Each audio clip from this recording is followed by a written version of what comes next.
Baby Loves! Good morning sa inyong lahat. Kamusta? So ngayon po pala ay pupunta kami ng bayan ni Eric kasi araw po ng Saturday dito sa amin at Tiangge po sa bayan. Mamimili kami ng pagkain.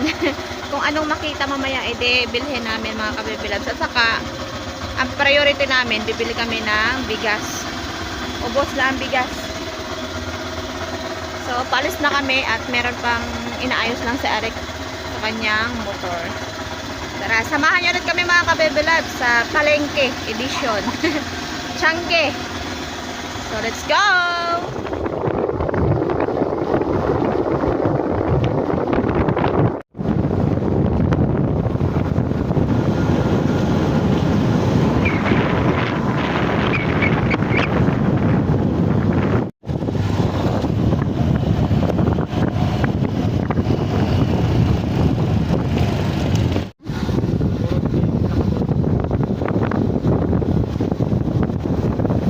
So mga ka-Baby Loves, bali nandito na po kami at meron nga akong nakitang kuday or land crab. Ayan, so bibili kami ng 1 kilo. Bali, ang isang bigas yan na 1 kilo mga ka-Baby Loves. At nagkakalagang 150 pesos. At bibili din po ako ng prutas at kalabasa kasi maggagata po ako mga ka-Baby Loves. Gagataan ko yung crabs na nabili namin. Dilas, Ate, sandals, monoblock, pwede po yung kalahating kalabasa? ceramic, figurine, Yung ano lang po, ito rin ang yung maliit. pandikit na piling Opo. pang-vulcanize. Dahil rubber rice po ito kapag natuyo. Ginagamit na rin ito ng mga gumagawa ng sapato sa Marikina. Lahat ng gumagamit ng pandikit Magkano po nito dito? ay bumabalik at tinatanggilik dahil sa kapit. Bukod sa rubber rice, hindi po nandikit. Wala stick ang kapit. Lahat ng bumibili ay po ito kapag natuyo. Wala pong pinipiling materialis ang Pinoy pandikit.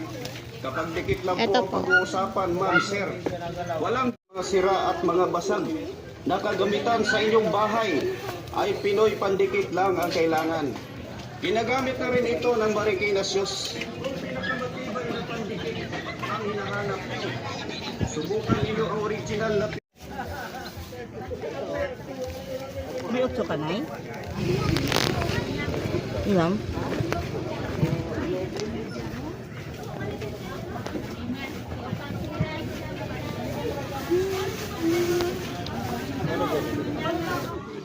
So yung iba mga ka-Baby Loves, nagsiuwian na kasi anong oras na kami. Ito na lang naabutan namin.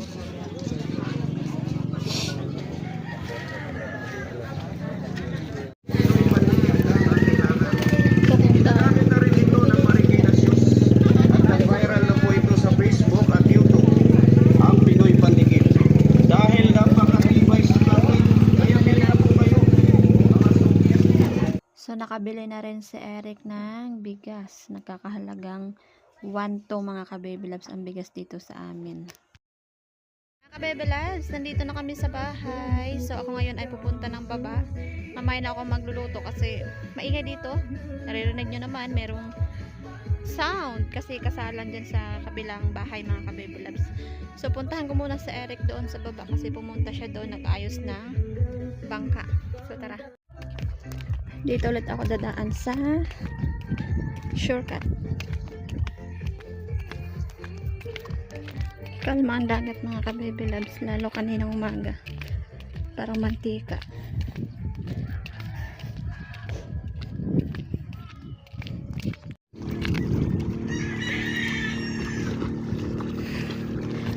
High tide pa lang ang dagat. So meron nag-practice si Eric ata mga ka-Baby Loves na testing yung bangka.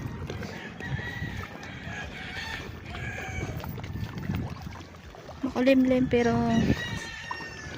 iba yung ano ng init sa katawan.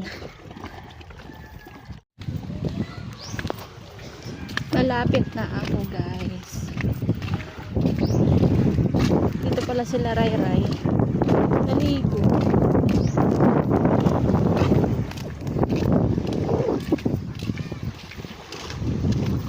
So, nandito na kami sa bahay. At ngayon naman po ay linisan ko na yung nabili naming kuday. Ayan o. Buhay na buhay. So, yung plastic na lalagyan niya, ging ano na niya, oh, pinulupot. Masakit to makagat mga ka-baby loves, kaya linisan ko muna siya. So, ito na rin yung nabili ko kanina na gulay mga ka-baby loves, talong, okra at kalabasa. Yung talong ay parang itlog, bilog. Maggagata tayo ng uday.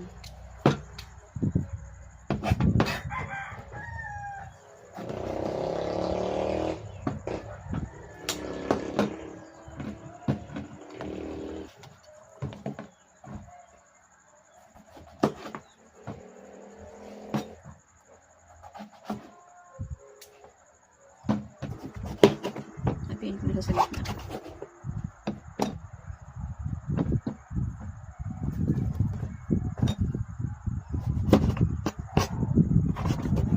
Magtatanim din pala ako ng talong na ganito, bilog.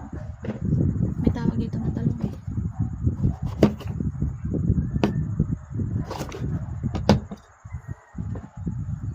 Next ay yung sitaw.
Lagay ko na yung kuday dito sa kawali. Nabutan na tayo ng hapon mga ka-baby loves kasi natulog pa ako. Yan.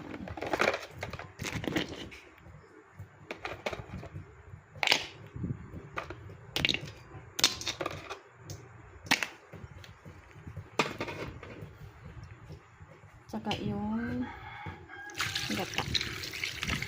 Huling gata.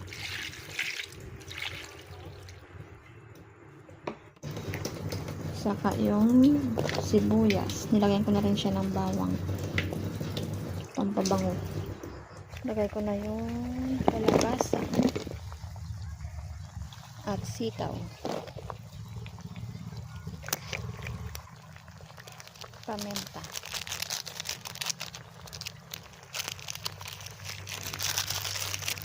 Ngayon, talong. And then yung unang gata. Ayan.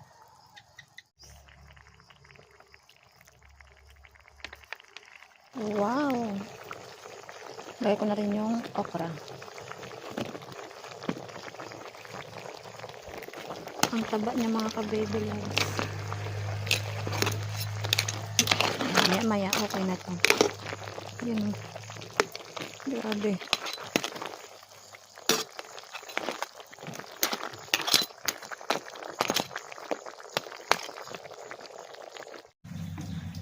Mga ka-baby loves, so merong si Orchin dito. Dala ni Eric kasi sila Eric ay nagpalihi. Kasama si Brother Ed.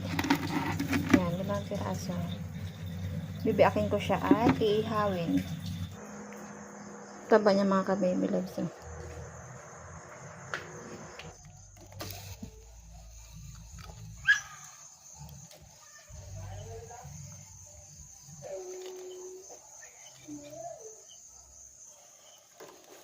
Mga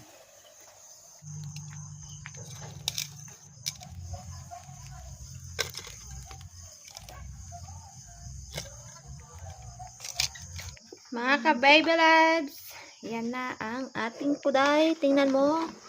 Aray, grabe ba? Sabor na sabor, guys. So, dahil gabi, isang piraso lang.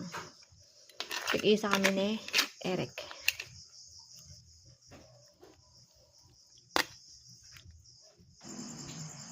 Guys, ito na po yung aking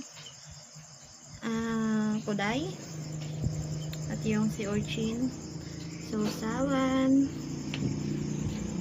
at yung bulalo. So, sinanay kumakain na rin doon siya sa loob. Hinatian namin yung